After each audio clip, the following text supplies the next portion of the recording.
네, 안녕하세요. 김재준 강사입니다. 지난 주말에 올해 주요한 시험 중 하나인 지방지 7급 시험이 끝이 났죠. 서울시하고. 그래서 올해 7급 행정학 문제풀이를 제가 좀 간략히 말씀을 드릴게요. 자, 일단 출제 영역만 제가 좀 구분해 봤는데, 총론은 2문제만 나왔고요. 그리고 조직, 정책, 인사에서 한 4문제 정도씩 출제됐고요. 그리고 재무, 지방자치, 그리고 뭐 정보와 행정관리에서도 조금씩 출제됐죠. 출제 영역은 뭐 딱히 정해진 건 없어요. 그때그때 좀 비율이 좀 달라지죠. 그래서 어떤 특정 영역이 지난 시험에 많이 나왔다고 그 영역만 공부하시면 안 되죠. 자, 그래서 먼저 이렇게 나왔다라고만 말씀드렸고요. 하나하나 좀 풀어볼게요. 자, 첫 번째 문제죠. 관료제 모형에서 베버가 강조한 행정 가치는, 아마 베버의 관료제 모형은 워낙 출제가 많이 되어서 뭐 여러분 다 내용을 알고 계실 거예요. 근데 다만 문제가 행정 가치로 물어봤죠. 근데 베버의 관료제 모형은 대표적인 고전적 조직 이론이죠. 고전적 조직 이론에서는 능률성에 관심이 많았죠. 능률성에. 자, 그래서 정답은 능률성이고요. 이 문제는 아마 쉽게들 푸셨을 거예요. 자, 2번째 문제는 정책 문제죠. 정책 의제 설정 과정에 대해서 콧과 로스의 모형인데, 이 문제 사실 굉장히 출제는 많이 되었던 문제고, 문제 난이도도 쉬웠죠.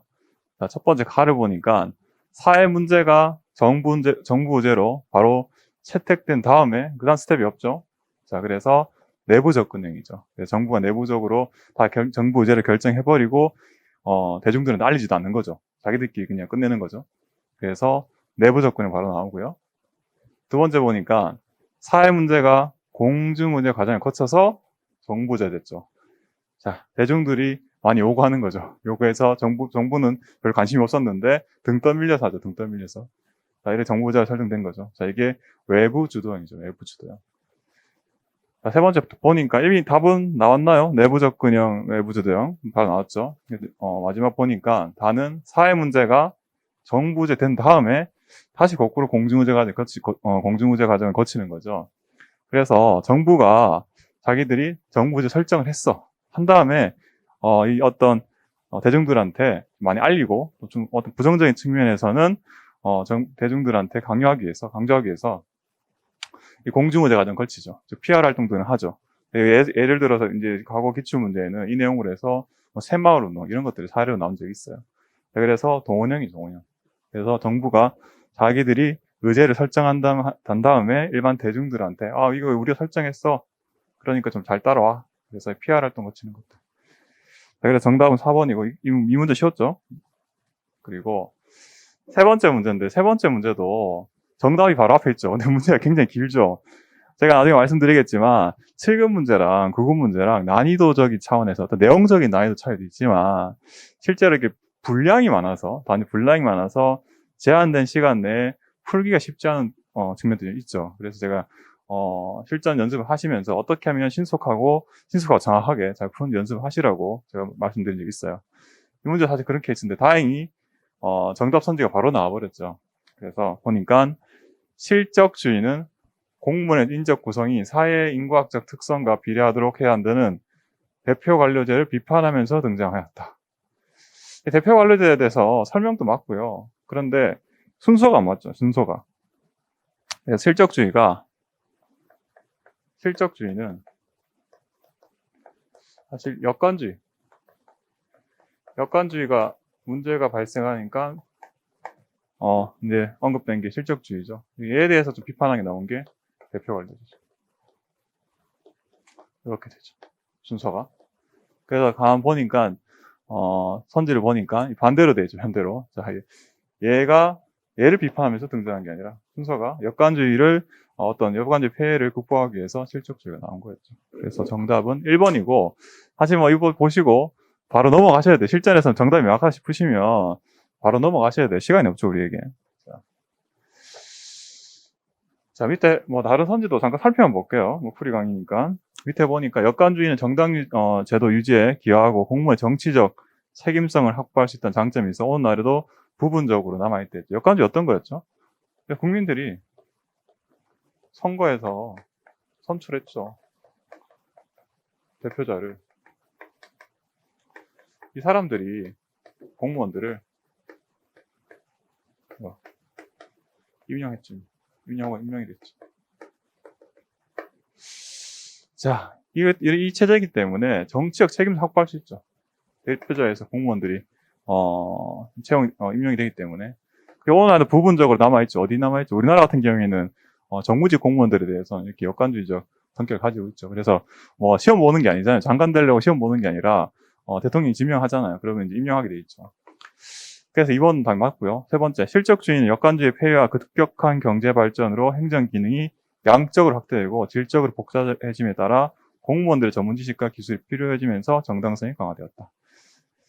자, 이 역관주의 다 좋아요, 사실은. 민주성 측면에서는 사실은 역관주의가 괜찮죠. 왜?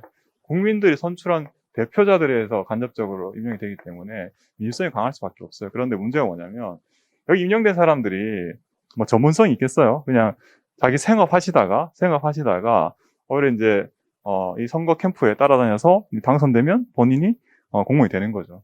그 말은 뭐냐면 전문성이 없어도 이 공무원 일을 이제 할 수 있다는 전제가 깔려 있어야 되는 거죠. 그런데 이 문제가 과거에 행정이 단순했다. 누구나 할 수 있어.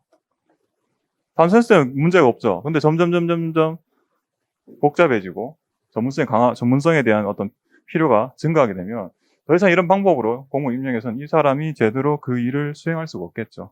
자, 그렇기 때문에 결국 실적주의로 또 이어지게 되는 거죠. 자, 그래서 선거선진당이 맞고요. 네 번째, 역관주의에 따른 인사는 관료기구와 집권정당의 종질성을 확보할 수 있죠. 그렇죠. 제가 이런 말씀 한번 강의에서 들은 적이 있는데, 집권 여당 대통령이죠. 대통령 비서진들을 왜 자기 측근들에 대해서만 임명을 하냐 했을 때, 야당 의원들이 얘기하니까 대통령이 어떻게 답변했냐면, 나의 국정 철학을 잘 따라준 나의 팬들만 있으면 된다. 라고 말씀하셨어요. 당연한 얘기. 그렇죠. 그래서 정당과 동질성 측면이에요. 물론 어떤 균형 차원에서 어떤 대통령이 자기 국정 철학과 반대되는 사람을 임명하기도 해요. 기본적으로는 자기 국정 철학을 지지해줄 전문가들을 채용하기 맞는 거예요. 그래서 동질성을 확보할 수 있죠. 정부가 공무원 충성심도 확보할 수 있죠. 왜냐? 대표자에서 채용되기 때문에 그렇죠. 그리고 혹시나 대표자의 의견이나 국민들 의견이 잘 안 듣는다. 그럼 어떻게 해요? 바꿔버릴 수 있죠. 그렇기 때문에 신분 보장이 안 되기 때문에 충성심을 반대로 확보할 수 있는 거죠. 다 맞는 얘기고요. 사실 이 문제는 정답 선지가 1번이 좀 명확하기 때문에 문제는 쉬운 문제였어요. 자, 4번은 이제 재무행정 파트죠. 4번 문제 보니까 예산 분류상 장단점에 대한 설명으로 옳지 않은 것은 옳지 않은 것. 자, 우리 분류 방법 여러 가지 있었죠. 품목별, 기능별, 조직별 이렇게 나왔는데 지금 세 가지 해놓고 문제는 스타일은 똑같죠. 여기 있는 단어하고 설명하고 틀리게 내는 경우가 많죠.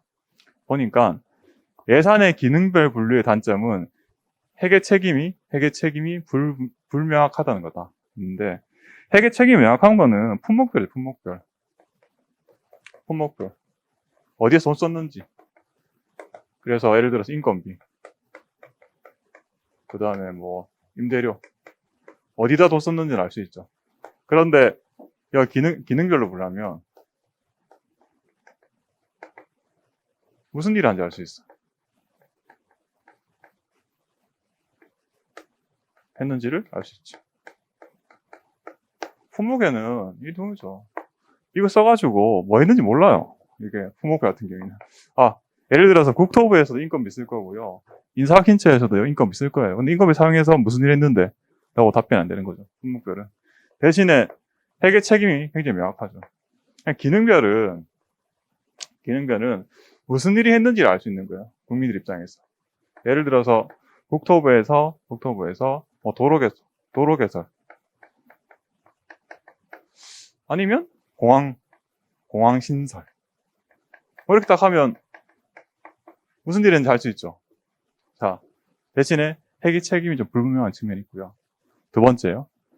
예산의 조직별 분류의 장점은 예산 지출의 목적을 파악하기 쉽다는 것이다. 목적이라는 게 이거거든요. 어디다 썼는지 대상. 근데 조직별은 이거죠. 예를 들어서 국토부다. 국토교통부 예산. 혹은 기획재정부.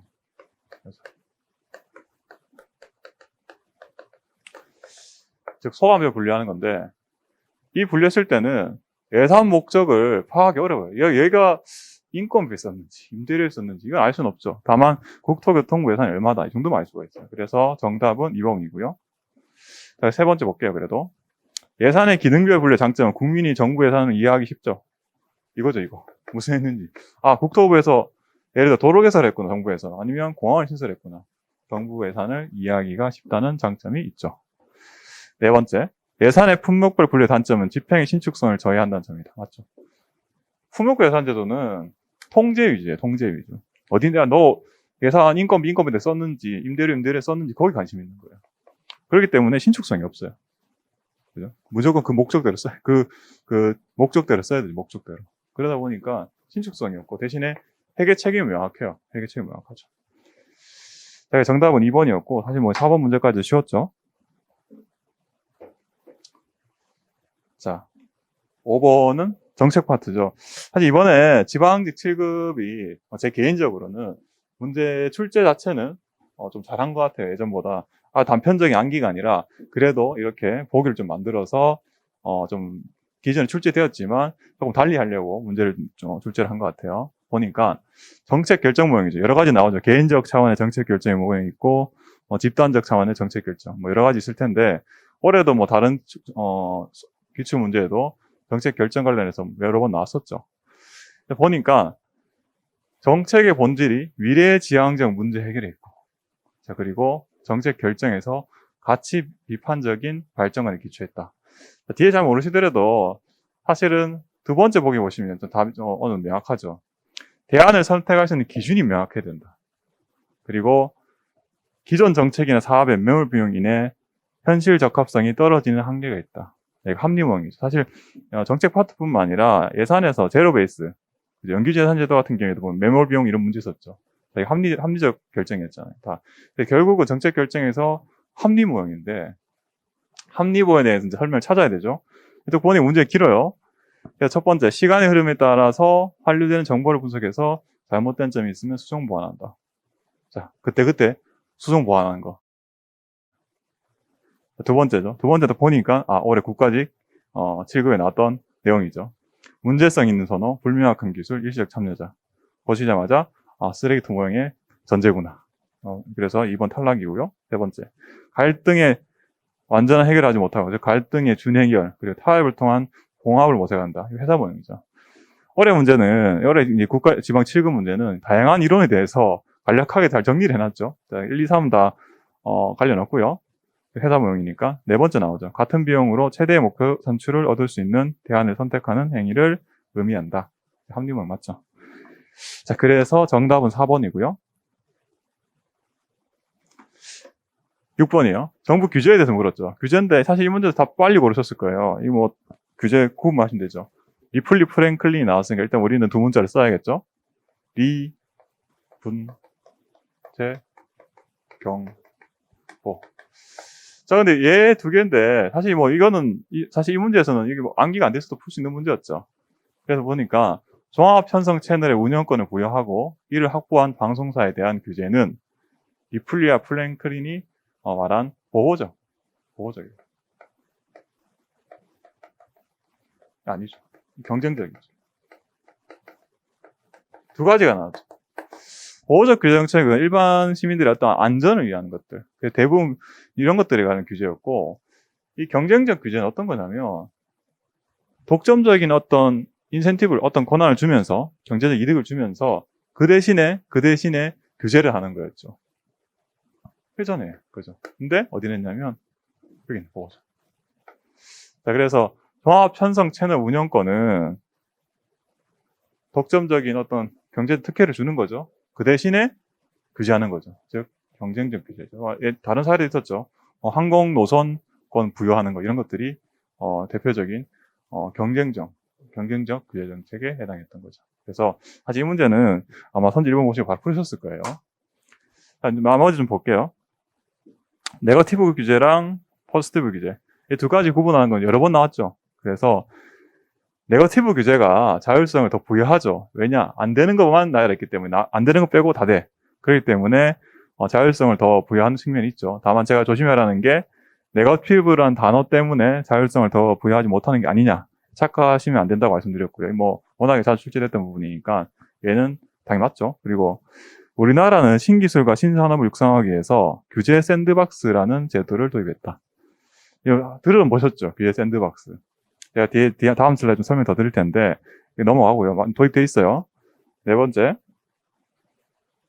윌슨의 규제 정치 이론에 따르면 대체로 경제적 규제 정치는 고객 정치 상황으로 분류되고 사회적 규제는 기업가 정치 상황으로 분류되죠. 자, 경제적 규제는 보통 이런 거죠. 보통 독점적인 권한을 주는 거죠. 독점적인 혜택을 주는 거죠. 그리고 사회적 규제는 일반 시민들 안전. 그래서 고객 정치 이런 거 있었잖아요. 예를 들어 농산물에 대해서 뭐 수입 제한이나 아니면 최저 가격. 자, 이런 것들이 해당하죠. 얘가 고객 정치죠.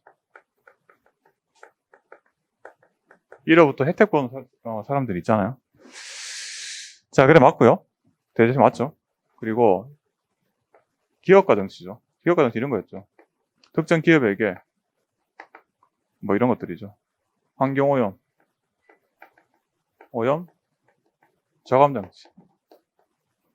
장치, 설치 의무화.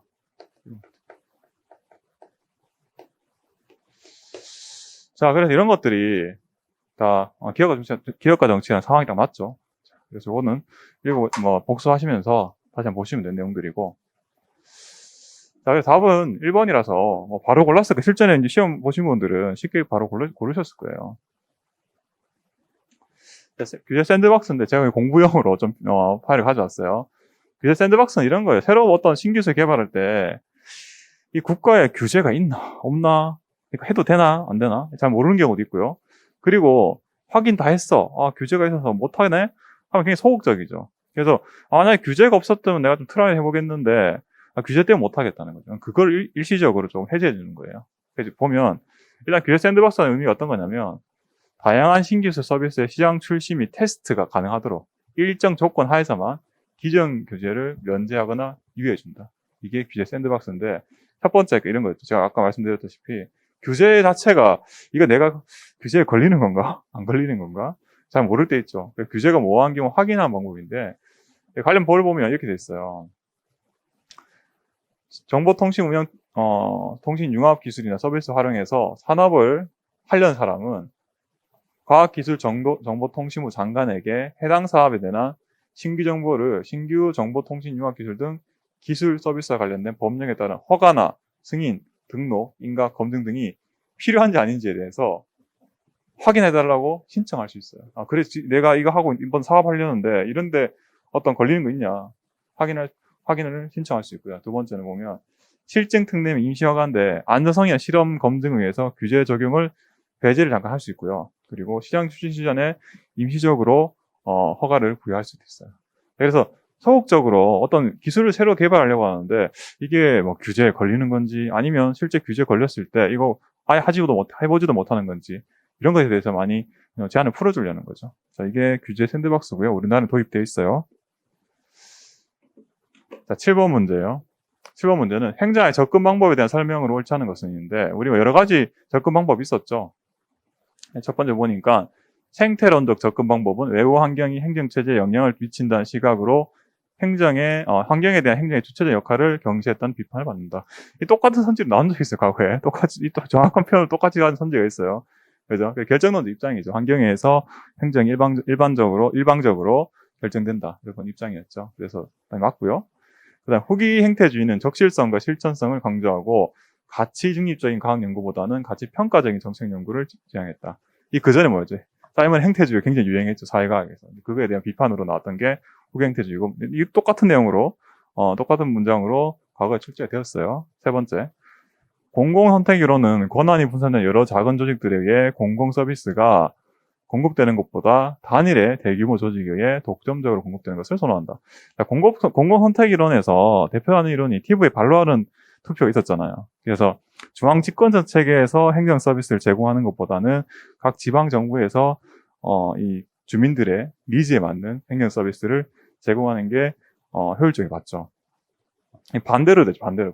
그래서 단일의 대규모 조직에 독점적으로 공급되는 것보다는 분산된 여러 작은 조직들에서 공공 서비스가 공급되는 것을 선호하죠. 자, 그리고 방법은 먼저 개체주의고요. 이렇게 생각해보면 한 3번 쉽게 나왔을 테고요. 이 기출문제 보시면서 혹은 혹시나 내년 시험 공부하시는 분들이 이렇게 생각하셔야 돼요.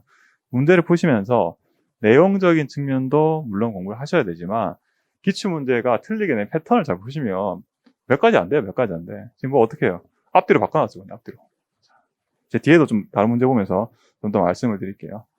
네 번째 보면 역사적 제도주의는 제도는 경로준성과 관성적인 성향으로 인해서 새로운 환경의 변화에 적절히 대응하지 못할 수도 있다. 변화 가능성에 대해서는 언급했었지만 기본적으로 제도가 관성을 가졌다는 거죠. 예를 들어서 제가 뭐 이런 사례 든 적이 있는데 우리나라 사법시험 제도가 법학전문대학원으로 바뀔 때 정말 쉽지 않았죠. 왜 그랬죠? 관성이 있었던 거죠. 우리나라 제도에서. 사법시험 제도라는 제도에 관성이 있었기 때문에 쉽게 바뀌지 못했어요. 그래서 많은 어떤 논란이 있었죠. 바뀔 때도. 어쨌든 바뀌긴 했지만. 그래서 이런 역사적 신제도주의에 대해서 사례를 하나 말씀드려봤고요. 자, 그리고 8번이 이제 좀 어려웠죠. 물론 뭐 표가 있어요. 표가 있는데 이 좀 깊이 있게 나왔죠. 지엽적이다보다는.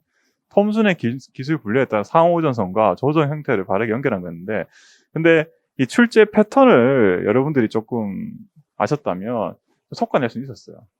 어떤 거였죠? 톰슨은 집약형 기술과 연속형 기술, 중개형 기술 세 가지가 나왔어요. 뭐 그 과거 기술 문제 보면 있긴 해요. 근데 일단 하나는 빼셔야 돼요. 공학형 기술 어떤 거죠? 남의 동네 거죠. 페로죠. 페로 학자가 구분한 기술 유형을 갖다가 딱 살짝 집어넣은 거죠. 이런 식으로 출제를 하죠. 그래서 2번 바로 탈락시키고요. 결국은 집약형 기술과 연속형 기술, 중개형 기술 세 가지가 남았는데 이미 이 단어하고 설명이 다른 게 앞에도 말씀드렸지만 단어하고 설명은 달리 써요. 근데 그 달리 쓸 때 어떻게 하냐면 뜬금없이 다른 거 쓰는 것보다 다른 비교하는 것도 있죠. 예를 들어 톰슨의 기술 분류해서 다른 기술하고 설명하고를 뒤바꿔 놓죠. 이게 지금 딱 그 케이스예요. 그래서 집약형 기술은 여기요. 교호적 상호의존성과 상호조적 수평 의사 전달이고 반대로 연속형 기술이 연속적 상호의존성과 정기적의 수익 의사 전달이에요. 이해되시나요? 그죠? 얘랑 단어를 딱 바꿔놨죠. 그래서 딱 보면 사실 쉽게 이게 조금 유추를 잘하신 분이 맞추셨을 거예요. 내용을 잘 몰라도. 보니까 연속적 상호전이죠. 여기 있죠. 얘 거랑 매칭 이렇게. 그래서 이렇게 뒤바뀌어 있다. 그래서 정답은 4번이고요. 중개형 기술이죠. 자, 그런데 역시나 이 문제는 뭐 좀 이 톰슨의 기술 유형에 대해서 디테일하게 알고 계셨어야지 풀 수 있는 문제였어요. 그래서 제가 기본 강의 때 했던 자료 가지고 또 추가로 설명드릴게요. 일단 톰슨이나 페로 말고요. 페로가 주로 출제 많이 됐죠. 그 말고 이제 우드워즈라는 학자도 있어요. 우드워즈라는 학자는 소수 또는 단위 생산 기술과 그리고 대량 생산 기술 그리고 연속적 생산 기술 세 가지로 나눴어요. 그래서 소수 또는 단위 생산 기술은 예시 보시기 쉬워요. 항공기나 선박 같은 제작할 때 항공기 아무리 뭐 많이 팔리는 항공기라도 뭐 보통 수백 대 단위죠. 자동차 같은 경우는 뭐 수백만 대 팔리지만 그렇기 때문에 개별적인 소부자에 따라서 소수 또는 단위 생산하는 것들이 소수 또는 단위 생산 기술이다. 그래서 이런 것은 항공기나 선박들 이런 것도 해당하고요. 대량 생산 기술 어떤 거냐? 말 그대로 같은 종류를 대량 생산하는 거죠. 예시가 뭐냐면 치약 얼마나 많이 생산하겠어요? 뭐 1000개, 10,000개 정도 생산할까요? 아니겠죠. 뭐 수백만 개 생산하겠죠. 그냥 단순하죠. 그래서 대량 생산. 그래서 지금 우리가 기술을 배울 때 좀 여기 또 말씀을 드려야겠는데 기술을 할 때 우리가 기술이 어디 파트에 들어있냐면 조직이에요. 기술이라는 것은 조직 파트에 나와. 그러면 우리가 대체 조직이라는 녀석과 기술이 무슨 관계가 있길래, 관련이 있길래, 이거 배우냐 문제죠. 사실 제가 이 부분을 강조하기 위해서 적어놨어요. 우드워즈 학자 나오죠. 기술에 따라서 조직 구조가 달라야 된다 본 거예요. 그래서 대량 생산 기술이다. 단순한 취약 생산 기술 같은 경우에는 고전적인 조직 원리가 잘 작동한다. 그래서 만약에 대량 생산은 어떤 회사다. 그러면은 조직 원리를 만들 때 고전적 조직 원리에 따라서 조직을 구성하면 된다고 본 거였어요.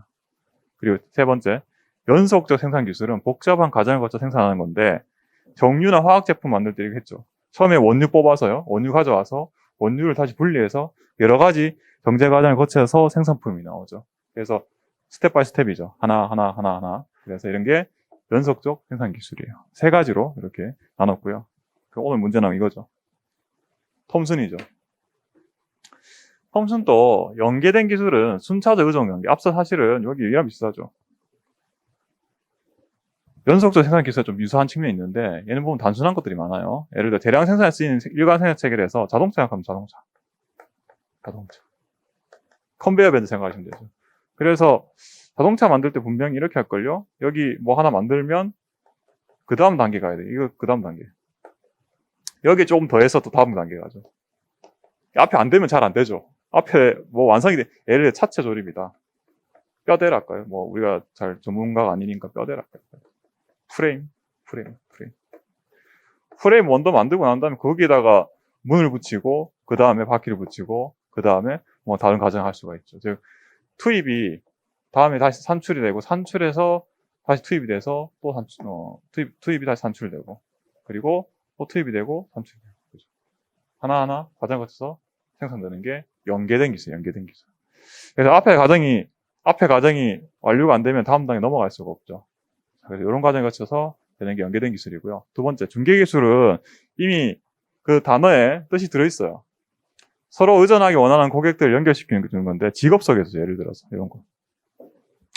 근로자는 일자리를 원하고요.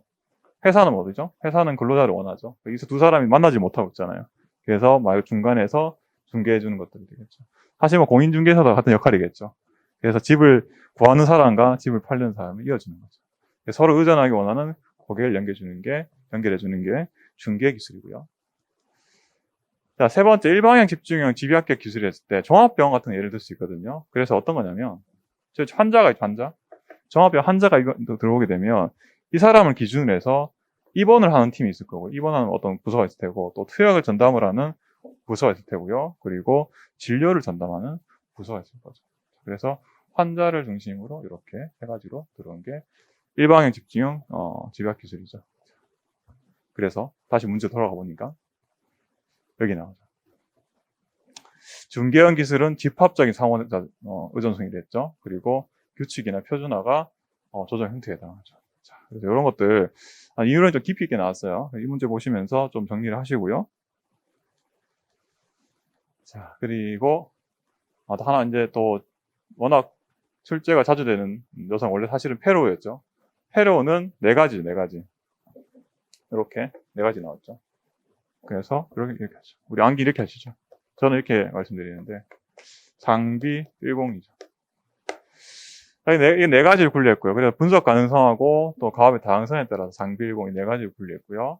그리고 그래서 예를 들어서 제가 이런 장인 기술 하면 잘 와닿지 않으실 것 같아갖고 좀 찾아왔어요, 내용을. 그래서 어떤 게 있냐? 장인 기술은 도자기 제조 장인, 도자기. 그리고 비일상적 기술은 원자력 추진 장치 같은 것들. 얘들은 분석 가능성도 안 되고요. 그러죠? 가압 다양성도 높죠. 일상적 기술은 단순 부품 제작이고요. 공학적 기술은 주문받아 생산하는 전동기 등이죠. 이런 것들은 보통 분석 가능성은 높지만, 그죠? 근데 이제 가압은 다양하죠. 그래서 이런 것들이 네 가지로 나눠놨죠. 사례 좀 보시고요. 그에 따라서 이런 기술에 따라서 어떠한 구조가, 조직 구조가 적절한지에 따라서 이렇게 나왔죠. 자, 이것도 복습 좀 하시고요. 자, 9번 문제죠. 자, 9번 문제는 쉽지는 않았어요. 왜냐하면 법령이 그렇게 자주 언급될 만한 법령은 아니었어요. 디테일하게 그 법령 자체가. 그런데 과거 기출 문제로 속어는 가능했어. 속어는 어디까지 소거 가능하냐, 최소한.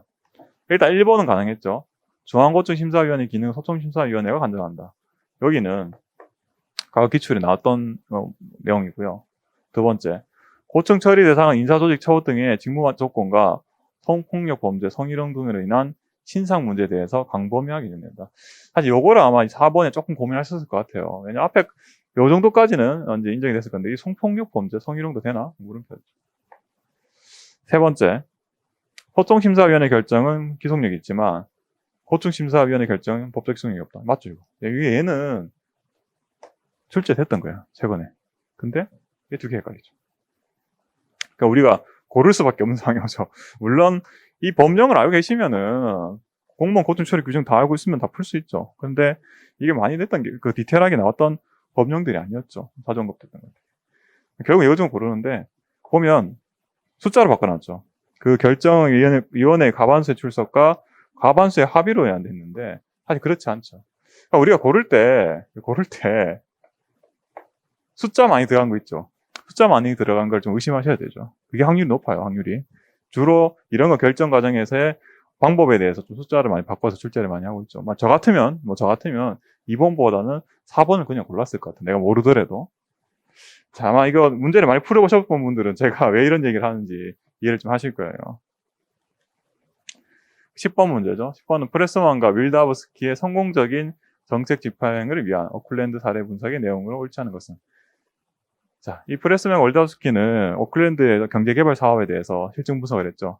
그래서 처음에 계획은 굉장히 그럴싸하게 했는데 집행하다 보니까 잘 안 된 거죠. 집행 실패한 사례인데 집행 실패한 사례를 보고 그럼 실패하지 않으려면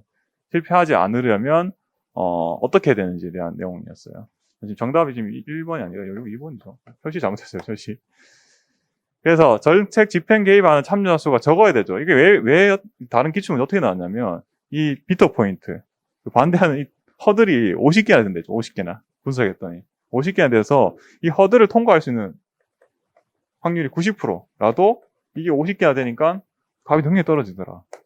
즉 입되는 사람이 너무 많더라. 관여한 사람이 너무 많아서 정책 집행이 제대로 안 된다고 했었죠. 그래서 뭐 연방정부 차원에서도 여러 부처가 관여했었고 또 지방정부 차원에서도 다양한 이해관계에 참여하다 보니까 집행이 제대로 안 됐다. 즉 너무 많다 보니까 안 되니까 적어야 된다. 맞고요. 대신 이 문제를 과거 기출문제 사실 아셨어도 좀 푸실 수 있었던 게 정책 집행하고 결정이 분리돼 독립적으로 수행한다가 아니라 이 학자들은 집행과 결정은 분리하지 않고 연속적인 과정으로 정의했어요. 연속적인 과정으로. 그래서 정답은 2번이고 독립적으로 수행한다는 말은 뭐냐면 결정은 결정대로 집행은 집행대로 따라가다 보니까 문제가 발생한 거였거든요. 그래서 연속적 과정이 된다고 이게 과거 기출문제 현재 그게 나온 적이 있어요. 그래서 정답은 2번이 틀렸고요. 그래서 정책 집행을 위한 프로그램 설계가 단순해야 되죠. 그래 집행했을 때 트러블이 발생 덜 하겠죠. 복잡할수록 집행하기 어렵죠. 그리고 최초 정책 집행 추진자 또는 의사결정자가 지속적으로 집행을 이끌어야 되죠. 하다가 다른 사람 또 넘어가 이러면 잘 집행하기 어렵겠죠. 자, 그래서 이 내용 자체가 정책 집행이 왜 실패했는지에 대해서 분석을 해보고 그 원인을 분석하고 그러면 그렇게 이제 원인을 분석해보고 이제 솔루션을 내놓은 거죠. 그래서 정답은 2번이고요. 자, 11번 문제죠. 11번 문제도 참 단순하게 안 되고, 굳이 이렇게 좀, 보기 내용 많이 적어놨죠. 그래서 중앙인사기관의 유형에 대한 설명인데, 우리 여러 가지 독립성 여부를 따르고, 그 다음에 이 단독형인지, 아니면 합형인지, 즉, 위원형인지, 아니면 특정, 수장이 한 명인 단독형인지 일단 구분했죠. 그래서 지금 보니까 행정수반이 인사관리에 직접적인 책임을 진다. 즉, 대통령이 인사관리에 책임을 진다는 얘기죠. 그래서 이미 독립성은 떨어졌어. 그 비독립이죠, 일단. 인사기관의 장은 행정수반의 보좌에서 장이란 말 이미 적었죠. 위원회가 아니잖아요. 그래서 첫 문장에서 사실 답은 바로 나왔어요. 비독립 단독형이죠. 우리나라 인사학신처처럼 우리나라 인사학신처는 국무총리 소속으로 돼 있죠. 그래서 이미 이거 보시고 답은 고르셨겠죠. 이제 보니까 비독립 단독형인데 비독립 단독형에 대해 설명을 찾아야 되죠. 보니까 첫 번째 선지, 정치 권력은 부당한 개입을 막아 정치적 중립성과 공리적 안전성을 확보할 수 있다. 얘는 이미 부당한 개입을 막는 것 자체가 독립이어야 되죠. 비독립이 아니죠. 여기 비독립인데. 그래서 얘는 비독립 단독.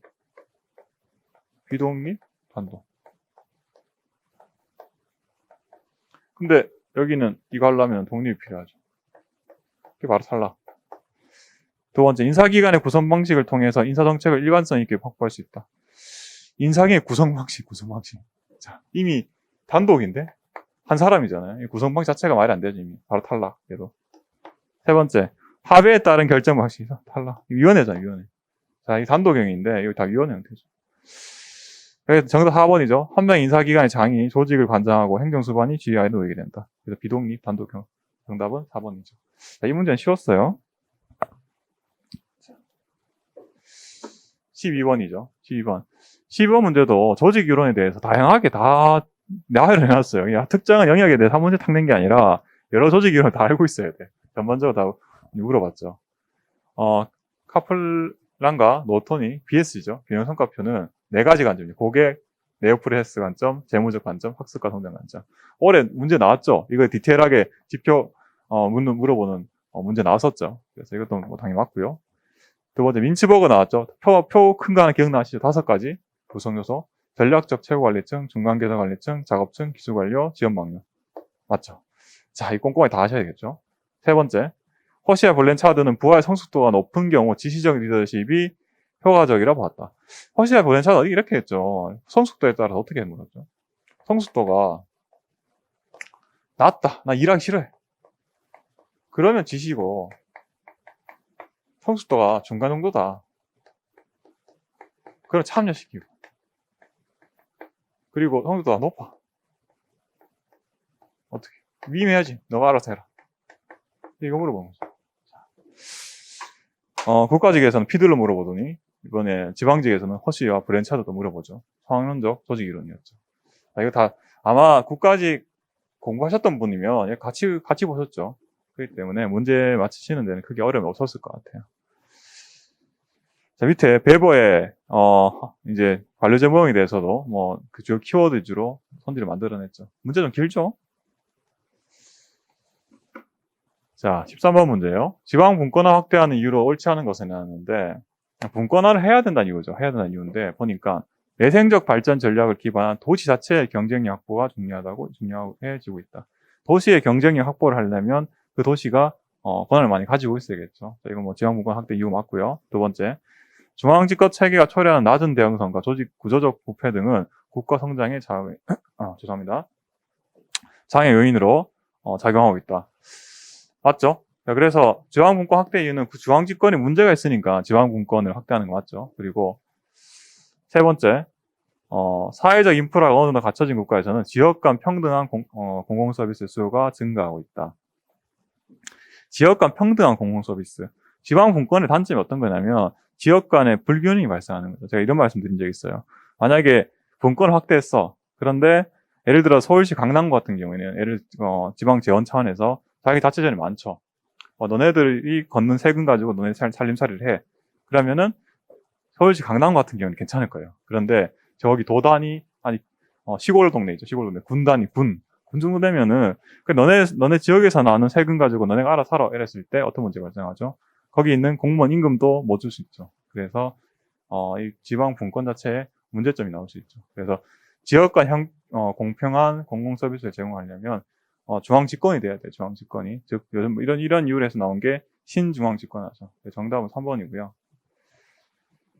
자, 그리고 밑에 4번도 보니까 신공공관리론에 근거한 정부 개혁이 강조되고 있다. 신공공관리론에서 어떤 거였죠? 분권이라는 내용 들어있었죠. 자, 그래서 정답 3번은 이 문제도 그렇게 어렵지 않게 푸셨을 것 같아요. 올해 가장 큰 문제 이거죠. 14번 문제죠. 저도 이제 강의를 준비하면 이제 대학 교수님 어수란 정보서를 다 찾아보거든요. 조직 이론 책도 찾아보거든요. 없어 이 내용이. 제가 보니까 이런 책이 있더라고요. 2012년에 출판된 조직 이론이라는 책, 조직 이론에서 조직의 8가지 이미지라는 책이 있어요. 책이. 자, 근데 이걸 보고 8가지 중에 남는 거 하나 이제 고르는 거였는데 사실 보편적인 내용은 아니에요.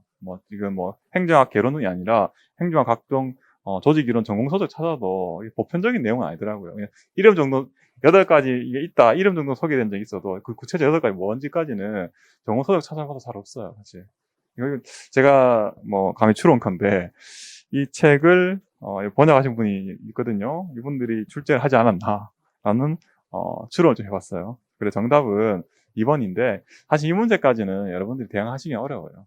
그렇게 따지면 뭐 너무 이론적으로 공부하실 부분 넓어지기 때문에 이 문제 나오면 모르시면 바로 찍고 넘어가셔야 돼요. 자, 15번은 재무행정인데 재무행정은 일단 굉장히 기본적인 문제이긴 하면서 굉장히 문제 길었죠. 그래서 국가재정법 내용 그대로 아시면 돼요. 그래서 정부의 재정운영 효율화 건전을 위해서 매년 해당 회계연도부터 5회계연도 이상에 대해서 재정운영 계획을 수립하게 돼 있었죠. 국가재정법 앞에 나오죠. 그리고 기재부 장관은 대통령 승인 얻은 다음에 예산 편성 지침을 매월 3월 30일이죠. 3월 31일까지 각 중앙관서장에 통보하면 중앙관서장이 받아서 이거 보고 5월 31일까지 예산 요구서를 제출해야 되죠. 거꾸로. 그래서 3이고요. 3월이고. 기재부 장관은 국가회계법에 따라 회계연도마다 국가결산보고서를 작성해서 결산. 그래서 다음 연도 4월 10일까지죠. 감사원에 제출해야 되고요. 마지막으로 우리나라 예산 주기 몇 년이죠? 3년이 3년. 이것도 잘 모르시는 분 계실 텐데 한 번씩. 이거죠. 서태 어떻게 돼요? 이렇게. 여기 자르면.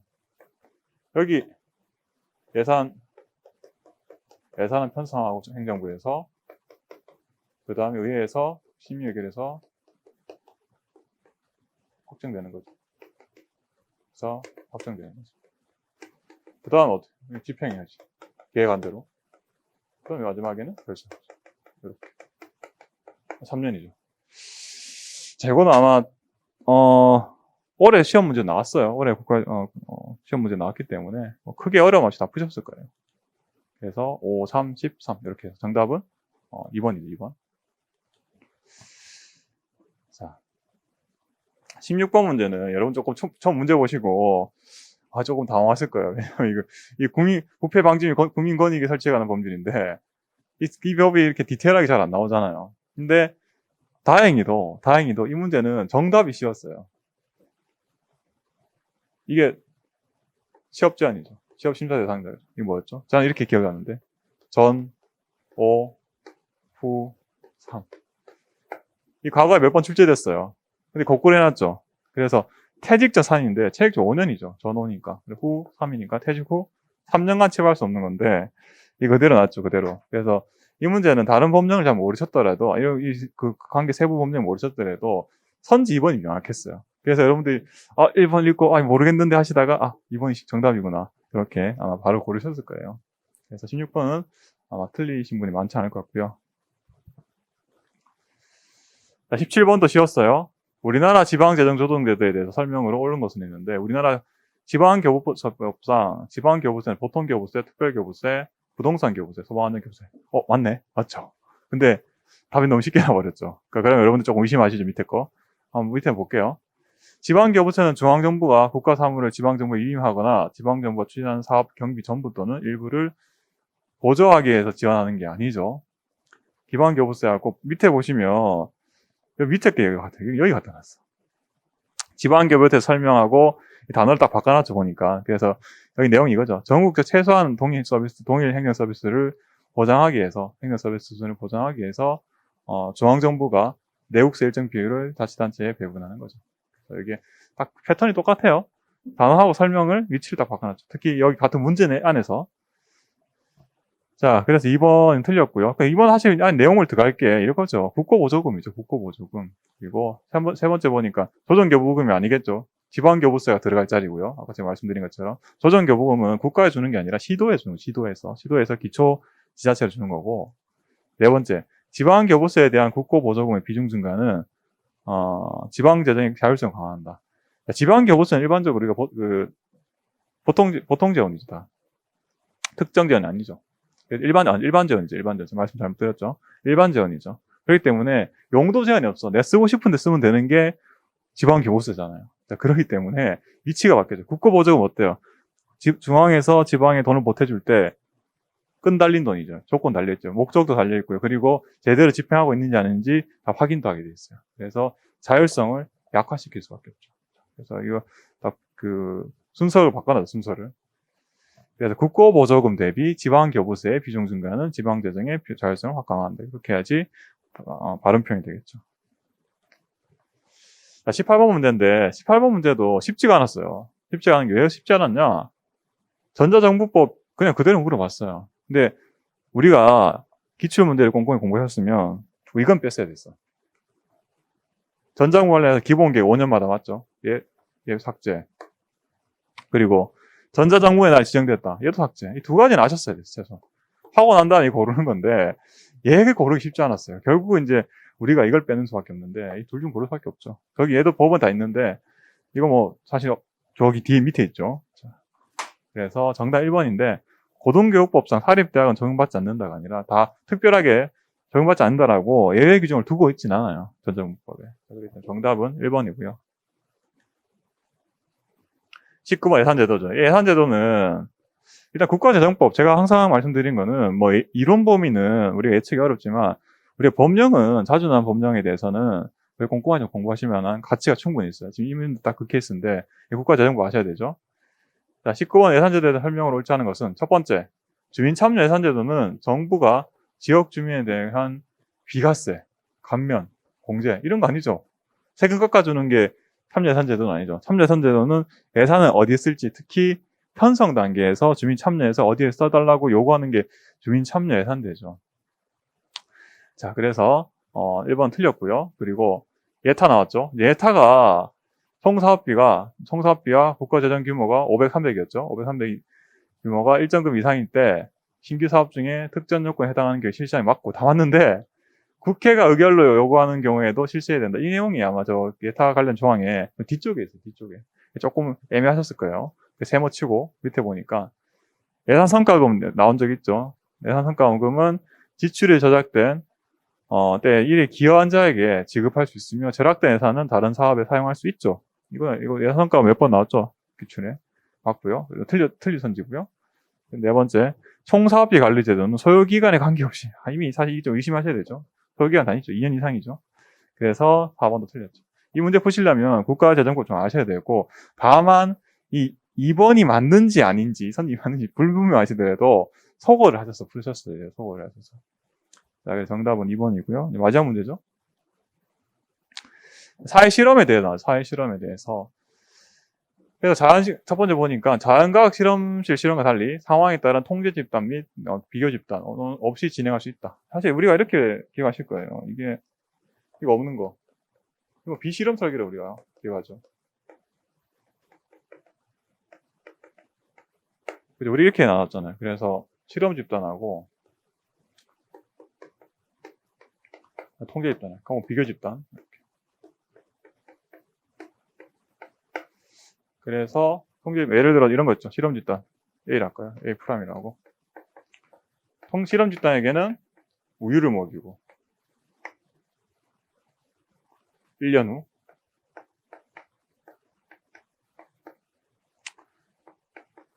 통제 집단에는 우유 안 먹였어. 그래 봤더니 예를 들어서 실험 집단도 처음에 10살짜리 어린이들, 통제 집단도 10살짜리 어린이들 이렇게 한 다음에 1년이 봤더니 실험 집단 10살짜리 처음에 실험 집단 했을 때는 예를 들어 100명한테 우유를 1년간 먹였더니 평균적으로 이렇게 할까요? 얘들이 처음에는 평균 키가 100cm였어. 근데 1년 있다니 110cm가 됐네. 근데 만약에 통제 집단이 없다면 무슨 오류를 범하냐면 우유를 먹었기 때문에 키가 평균적으로 10cm 컸다고 결론을 내리겠지만 만약에 우유 안 먹인 집단 있죠. 얘도 처음에 100cm였고 얘도 110cm 됐어. 우유 안 먹였는데. 그러니까 실험 집단과 통제 집단 딱 비교해버리면 이 우유가 실제로는 먹인 집단이나 안 먹인 집단이나 효과가 없다라고 결론 내리죠. 근데 만약 이게 없다. 그러면 10cm 컸다고 잘못 결론 내리겠죠. 자, 이게 이제 사회과학 실험인데 이거 없이 없는 것 같다가 비실험 설계하죠. 비실험 설계. 그래서 사회 실험을 진행할 수 없다라고 나오죠. 이거 정답은 근데 기억 탈락이고요. 니은 진실험 방법을 사용해서 사회 실험을 진행하면 호선 효과를 방지할 수 있는 점이 가장 큰 장점이다. 이게 만약에 실험 집단과 통제 집단이 정확히 동일하다. 동질성 확보했어. 무작위 배정해갖고. 확보가 완전히 됐다. 그러면 진실험이고요. 동질성 확보 어려웠어. 그러면 준실험이죠. 그게 아예 없어. 얘가 없으면 뭐죠? 비실험이죠. 통제집단이나 비교집단 없다. 비실험. 제가 아마 그 사이다의 소강이 제가 정리해드린 건 내용이 있을 텐데 유튜브 영상에도 이렇게 돼 있죠. 이렇게. 그래서 호소원화가를 방지할 수 있는 게 아니죠. 호소원가가 발생하는 게 가장 큰 문제점이죠. 이 진실험 설계에서는 진실험 설계에서. 이건 다 기출에 나왔던 내용이고요. 그래서 얘도 탈락. 정답 바로 나왔죠. 그래서 아직 검증되지 않은 정책 프로그램에 대한 대규모 투자를 하기 전에 그 결과를 미리 평가하는 것이 중요한 목적 중 하나다. 물론 실험 설계가 정책 도입한 다음에 평가용으로 쓸 수도 있어요. 그런데 예를 들어서 국가 전체 단위로 어떤 정책을 도입하기 전에 이게 괜찮을까? 안 괜찮을까? 그래서 좀 소규모 단위로 먼저 트라이 해볼 수 있죠. 예를 들어서 동작구 차원에서 강약은 동작구죠. 동작구에서 먼저 특정 정책 해보고 그 다음에 정책이 평가를 했어요. 이렇게. 평가한 다음에 괜찮네? 그러면 우리나라 국가 전체적으로 한번 도입해보자. 이렇게 할 수 있죠. 그래서 미리 평가해보는 중요한 목적 중 하나다. 이렇게 할 수 있죠. 그리고 실험 집단과 비교 집단 무작위 배정을 할 수 없어서 집단 간 동기소 확보가 불가능하면 준실험 방법을 해서 진행할 수 있다. 이렇게 했죠. 진실험. 못한다. 준실험인데 최대한 비슷하게 만들려고 하죠. 짝짓기 해서. 그래서 성적, 예를 들어서 성적 같은 경우 있죠. 성적이 뭐 완벽히 똑같을 수 없으니까 100점짜리 친구하고 비슷한 애들 99점 그리고 뭐 98점짜리랑 97점 이렇게 비슷한 애들끼리 매칭을 짝을 지은 다음에 한 명은 실험 집단에 또 한 명은 통제 집단에 이렇게 해서 동질성은 어렵지만 동등성 정도는 맞추려고 하면 이런 쪽 어느 정도 극복할 수는 있죠. 어쨌든 이 동질성이 확보가 안 되면 준실험이 되는 거죠. 자, 20번 문제도 뭐 과거 기출 문제를 잘 숙지하고 계셨으면 푸시는데 어려움 없었을 것 같아요. 제가 좀 정리 좀 해드릴까요? 그래서 난이도가 있던 문제 어떤 거였냐? 톰슨의 기술 분류. 다만 최소한 공학적 기술을 빼셔야 되죠. 딱 보시고 얘는 다른 동네 거구나 빼시고 3개 좀 고르시는데 그래도 눈치셨던 분들은 눈치를 가지고 있었던 분들은 패턴을 보니까 앞뒤를 바꿔놨겠구나. 그래서 좀 고르실 수 있을 법한 문제였고요. 9번은 고충 처리 관련인데 이 규정이 많이 쓰인 규정이 아니었어요. 대신에 아까도 말씀드렸지만 최소한 소거는 하셨어야 돼요. 한 2개 정도는 소거하시고 둘 중에 고르셨어야 됐고 14번은 대응이 안 돼. 그죠? 이건 뭐 대응 잘 안 되는 문제고요. 그리고 18번 문제도 전자공법인데 둘 중에 하나 고르는 문제였어요. 그럼 제가 코타 어떻게 될까요? 보면 지우고요. 결국은 14번은 우리가 그냥 찍어서 칠게요. 그러면 우리가 기대값이라는 게 있죠. 한 문제당 5점이니까 확률이 4분의 1이죠. 5 곱하기 4분의 1. 1.2였고요. 나머지 톰수는 뭐 이 정도 할까요? 하나는 빼야 되니까 대략 한 1.66 얼마인데 1.7 대략. 그리고 나머지 18번하고 고충 처리 부분 이거 확률 2분의 1 나와야 되죠. 이게 두 문제죠. 자, 그래 딱 정리해보면 나머지 16문제는 사실 합격을 하시려면 무조건 맞추셔야 돼요. 과거 기출문제 나왔던 문제고 웬만한 분들 정답률이 굉장히 높을 거예요. 그래서 계산해보면 16문제에 맞췄으니까 16 곱하기 5 80점이죠. 여기다가 이거 기대값 대보면 되죠. 대략 그냥 러프하게 3점이고 5점. 이 정도 받으셔야 돼요. 예, 기출문제를 좀 과거 출제된 기출문제를 꼼꼼하게 잘 공부하셨던 분들이면 한 이 정도는 나오셨을 것 같아요. 근데 올해 문제가 굉장히 어렵다고 평가를 받더라고요. 쉽지 않죠. 그래서 여러분들 합격을 하시려면 최소한 한 이 정도가 되셔야 되지 않나라고 제가 결론 내렸고요. 그래서 어떻게 대응하기 좋나?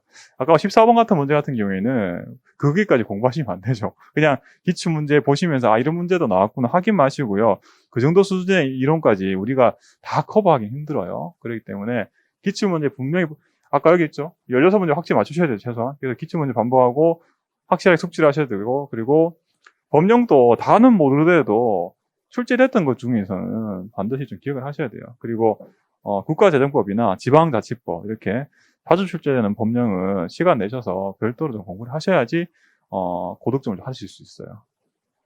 그리고 앞서 제가 톰슨 같은 경우에 제가 통밥 잘 굴리면 어떻게 해결날 수도 있죠. 그래서 기출 패턴을 익히시면 내가 참 잘 모르는 이론이 나오더라도 분명히 이게 이론하고 이런 내용 그 제목하고 설명을 뒤바뀌었겠구나. 특히 기출 선지 내에서 이런 걸 조금을 많이 익히셨으면 좀 고를 수 있겠죠. 그래서 기출 많이 풀어보시면서 어떤 패턴으로 출제가 되는지 학습을 하시면 점수 향상에 도움이 될 것 같아요. 그래서 제가 T급 행장은 이렇게 좀 대응하시는 게 가장 적합하지 않나 이렇게 생각하고 있죠. 네, 강의 듣나 수고하셨고요. 올해 시험 결과 어찌 됐든 간에 푹 쉬시고 또 내년 준비하신 분들은 또 열심히 하시기 바랍니다. 네, 감사합니다.